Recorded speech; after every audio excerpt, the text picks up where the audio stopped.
why is it that at 9:44 p.m. when I need to be getting ready for bed and I look very tired, and I am tired, I finally have some kind of energy to make a video.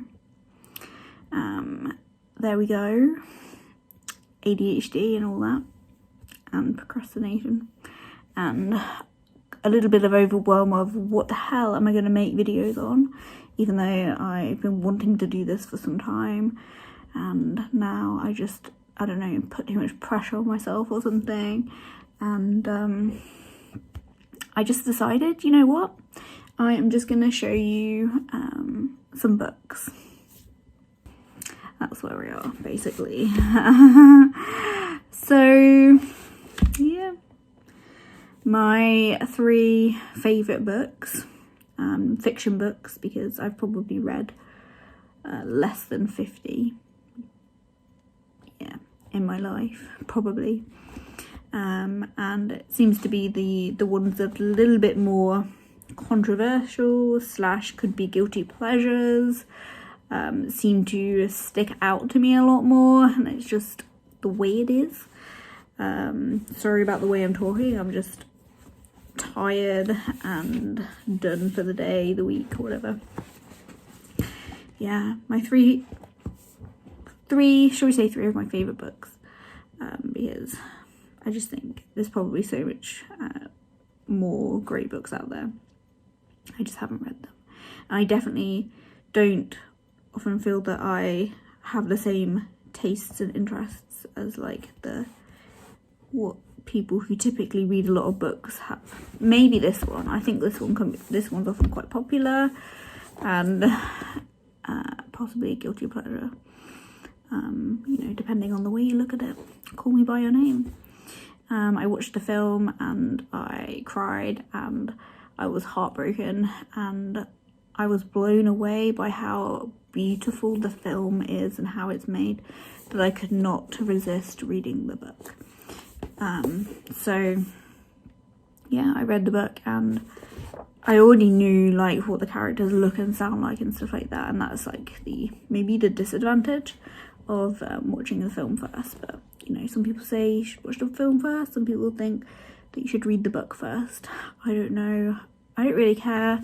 I just really like felt the need to read the book, so I read it, really liked it, and I like Find Me as well. The second one is about a student who comes to stay at with this family in Italy, and he is I don't know, I want to say like 25, and then the boy who lives there, who's I think like 17,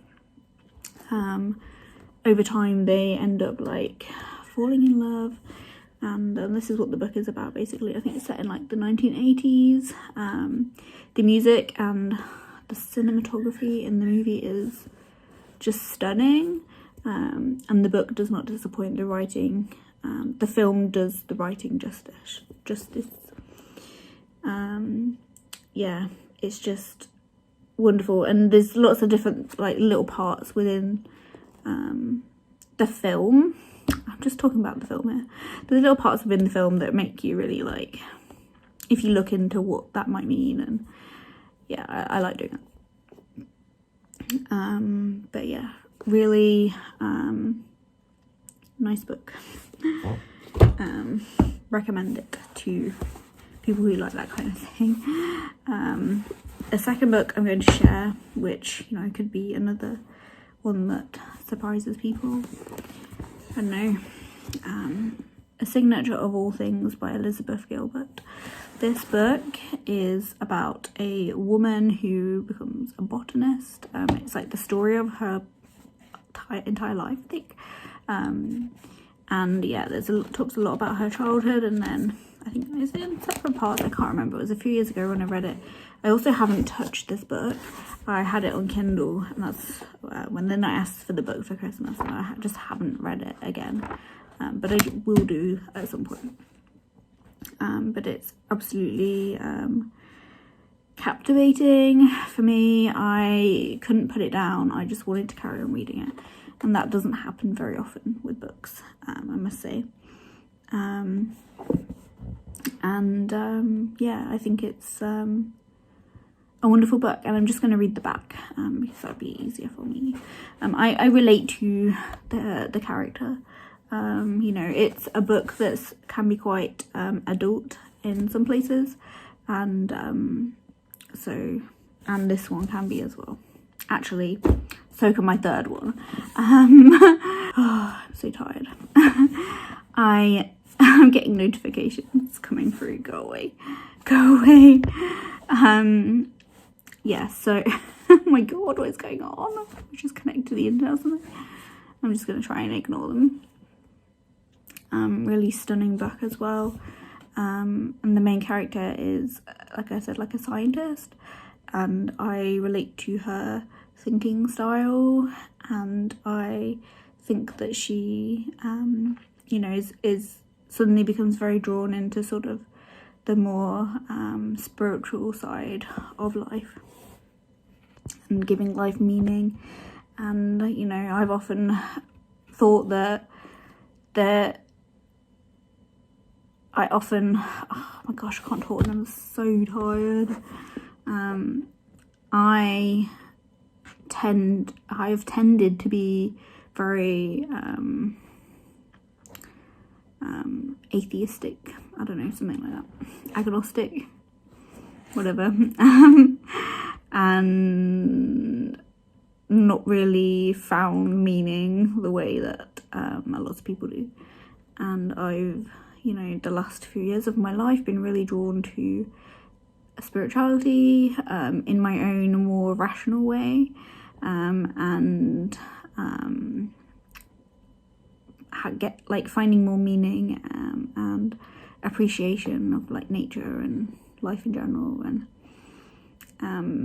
finding connections between things to be quite magical.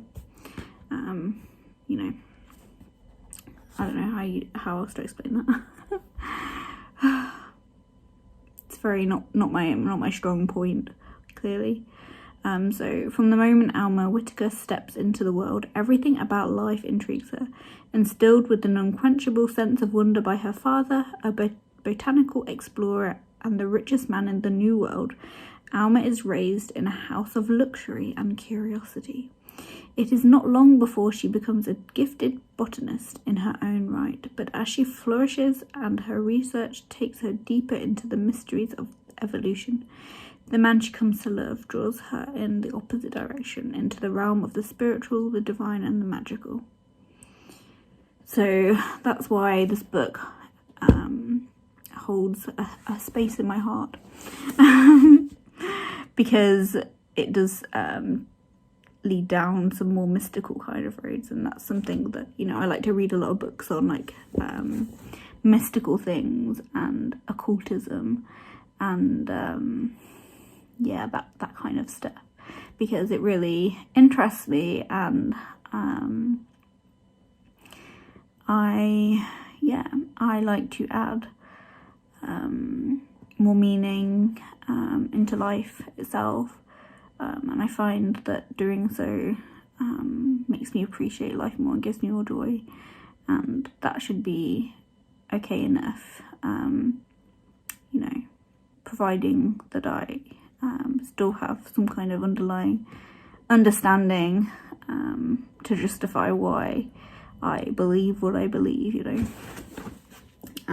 Maybe I'll talk about that one more, that kind of thing more one day. And then we have my third one, a controversial book by Anthony Burgess called The Clockwork Orange. And this book was also made into a film. Signature of all things wasn't. I don't think it probably could be made easily into a film. Sorry. So yeah, I watched The Clockwork Orange when I was a teenager, despite it being like quite a anyway, what was I saying? What I love about this is the way that it is written, and I absolutely adore this back bit here. Oh, it's not quite near the back. the Nadsat glossary, because throughout the book there's slang, and the creator of this is Anthony Burgess. It's just incredible. So you're reading the book and you come across slang, you know, every like maybe every like few lines, or maybe like every couple of lines, or maybe every line. Every so often there's slang, and you get the translation of what that word means. I think I like the verbs the most, but I love the words that are used. Chepuka means nonsense. Like, it's just really like, goober means lip. To razraz, to tear. What else have we got? Probably my favourite one, to vidi, is to see. Yeah. I loved reading this book and trying to learn the slang, and I probably didn't learn it fully. You know, I'd have to read it probably a few times to fully remember every word. But every time I was reading, I was looking back, and I don't know, I just really enjoyed doing that, and I just loved the way it is written. Yeah, basically it's about a man who is in like a gang, and I think it's supposed to be set like in the future, in like a dystopian kind of world, I guess. And he goes out into the world and does violence and commits crimes and things, and then he is taken to prison. He's basically experimented on with this experimental treatment, so that whenever he sees things, or maybe hears things as well, or basically he is made so he feels like really unwell when he probably thinks about or sees or something like that, like violence.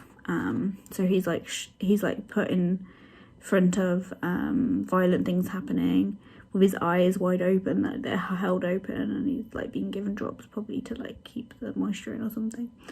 And I'm missing a part there because there's got to be something that then makes him feel ill, and I'm missing a part there because it's been a while since I watched the film and I've read the book. And it's a question of ethics, you know. Is it right to do that to a person? Yeah, it's interesting in multiple ways. So I do recommend the book, A Clockwork Orange, if you have not read it already. I did want to like go through and pick out bits to read, but I'm just tired and I can't be bothered to find them. So yeah, maybe I can. Oh yeah, I was looking through quotes. Let's just pick out like a quote from each one. The signature of all things. I would like to spend the rest of my days in a place so silent and working at a pace so slow that I would be able to hear myself living. I really took my time to find that quote for you. We rip out so much of ourselves to be cured of things faster than we should, that we go bankrupt by the age of 30 and have less to offer each time we start with someone new. But to feel nothing so as to feel anything, what a waste. So that was Call Me By Your Name. And my brothers, it was real satisfaction to me to waltz left 2 3 right 2 3 and carve left cheeky and right cheeky, so that like two curtains of blood seemed to pour out at the same time, one on either side of his fat, filthy, oily snout in the winter starlight. An eye for an eye, I say. If someone hits you, you hit back, do you not? Why then should not the state very severely hit you by brutal hooligans not hit back also? But the new view is to say no.